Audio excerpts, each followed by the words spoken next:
सृष्टि बचपन से ही दिखने में सुंदर नहीं थी, लेकिन अमीर बाप की बेटी सृष्टि पर उसकी माँ जान छिड़कती। मेरी बेटी ये कितनी प्यारी है, भगवान सबको सृष्टि जैसी बेटी दे। सृष्टि धीरे धीरे बड़ी होती है।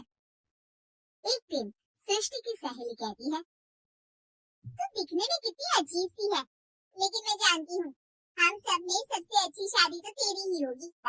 तेरे पापा अमीर जो हैं, और बता नहीं सकते यार, दहेज तो हर कोई देता है, ये क्या ज्यादा ले जाएगी अपने पति के लिए? अरे बड़े शहर में कोठी है इसके पापा की। अरे पापा की है ना, कौन सी इसकी है? इसकी होती तब तो कोई भी लड़का इससे शादी कर लेता। अरे पापा की मतलब पापा की है तो मेरी ही है ना? किसने कहा? अब तेरी तो तब होगी ना जब तेरा भाई ना हो। वैसे भी शादी के बाद सारी प्रॉपर्टी भाई के नाम होती है। सृष्टि समझ जाती है कि उसे किसी भी हालत में माँ बाप की सारी प्रॉपर्टी को अपने नाम करना है, लेकिन कैसे?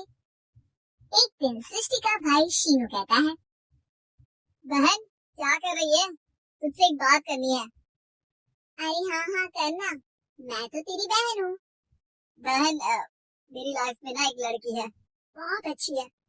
मैं सोच रहा हूँ माँ और पापा से बात करूँ शादी के लिए। सृष्टि को समझ में आ जाता है कि भाई की शादी होते ही भाभी उसे एक दिन भी घर में बर्दाश्त नहीं करेगी। क्या बात है भाई, बताना कौन है वो? यार वो बहुत अच्छी लड़की है, पढ़ी लिखी है, मेरे साथ जॉब भी करती है, बस एक प्रॉब्लम है। प्रॉब्लम? क्या प्रॉब्लम है भाई? यार वो शादीशुदा है, लेकिन उसके पति ने उसे सिर्फ इसलिए छोड़ दिया क्योंकि उसके माँ बाप दहेज नहीं दे पाए। सृष्टि ये सुनकर न जाने क्यों खुश हो जाती है। अरे भाई तो क्या हुआ, लड़की तुझे तो पसंद है ना?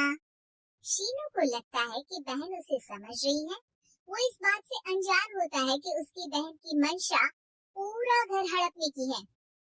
सृष्टि अपनी माँ से कहती है, मम्मी मुझे तो बहुत चिंता है, पता है शीनू क्या कर रहा है? अरे क्या कर रहा है, वो तो काम पर जाता है और वापस घर आता है। नहीं ना माँ, वो यही तो नहीं कर रहा, बाकी सब कर रहा है। आपको पता है उससे प्यार है, और वो भी एक शादीशुदा लड़की से। ये क्या हो गया, मैं सोसाइटी में क्या मुंह दिखाऊंगी? अरे तेरे पापा तो यही कहेंगे कि मैंने ही उसे बिगाड़ दिया है। माँ देखो मेरी बात मानो, पापा पर भी विश्वास करने की जरूरत नहीं है।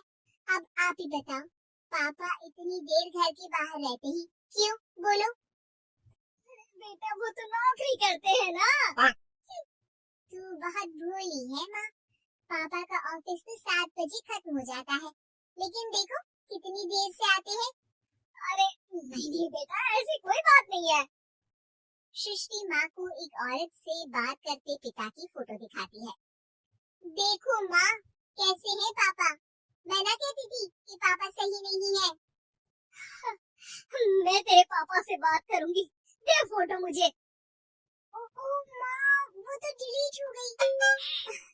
लेकिन चल तूने तो देख लिया ना, पापा से बाद में बात कर लेना, और हाँ मेरा नाम बिल्कुल मत लेना। हाँ माँ।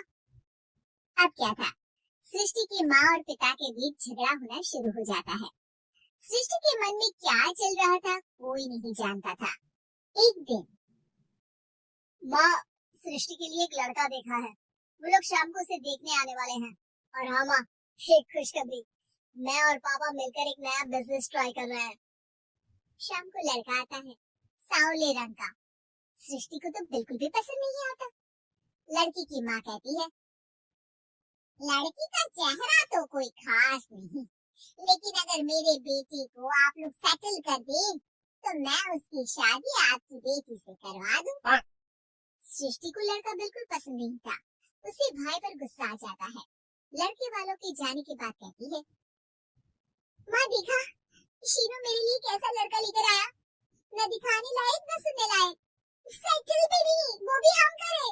अरे माँ मैं जानती हूँ ये मेरी शादी किसी भी घर में क्यों करवाना चाहता है?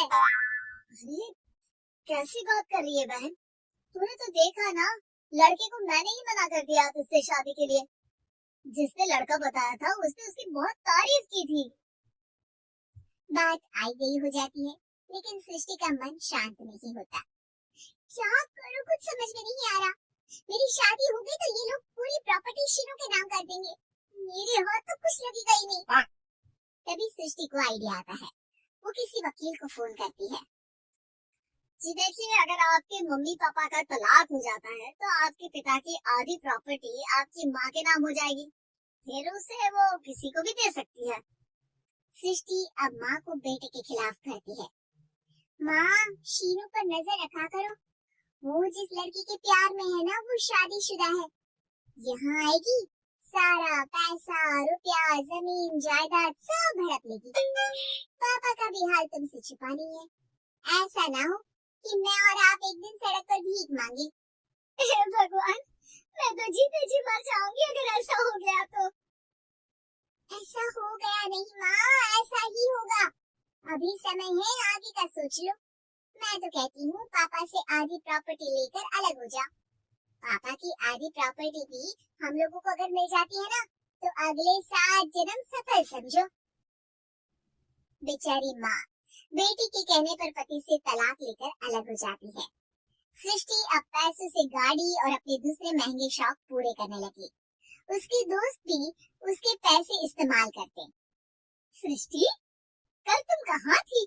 मैं सारा दिन घर पर अकेली थी। तो मैं क्या करूं? मैंने ठेका तो नहीं लिया ना तुम्हें संभालेगा। माँ को सृष्टि से ये उम्मीद नहीं थी। वो बैठकर रोने लगती है। वहीं उसका पति यानी कि सृष्टि के पिता आ जाते हैं। मैं जानता था कि तुम्हारा यही हाल होगा, तो आपने मुझे रोका क्यों नहीं? मैं रोकता तो तुम रुकती क्या? सृष्टि के कहने पर तुमने मुझ पर अपने बेटे पर शक किया, लेकिन तुम ये भूल गई कि कैसे हम दोनों ने मिलकर जीवन में इतना सब खड़ा किया। माँ पति के गले लग जाती है। मुझे माफ कर दीजिए, मैंने आपकी कमाई का एक बड़ा हिस्सा गवा दिया। कोई बात नहीं, तुम साथ हो तो मैं ऐसी 7 प्रॉपर्टी खड़ी कर दूंगा। तभी वहाँ सृष्टि आ जाती है रोते हुए।